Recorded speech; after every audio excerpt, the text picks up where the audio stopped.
বনানী ৩২ নম্বর রোডের ৯ নম্বর বাড়ি।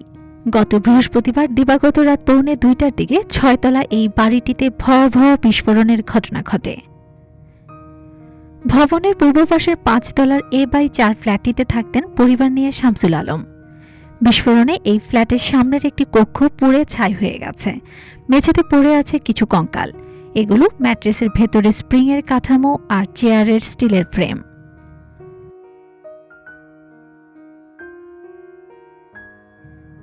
ভবনের চতুর্থ তলার A/3 নম্বর এই ফ্ল্যাটে ভাড়া থাকতেন একটি বিদেশি ফ্যাশন কোম্পানির চেয়ারম্যান। তবে সৌভাগ্যক্রমে জার্মানির এই নাগরিক রয়েছেন দেশের বাইরে। বিস্ফোরণে তার ফ্ল্যাটটি একেবারেই তছনছ হয়ে গেছে। একটি কক্ষ পুরোপুরি পুড়ে গেছে। ভেঙে গেছে একটি শৌচাগার ও তার দুই পাশের কক্ষের দেয়াল।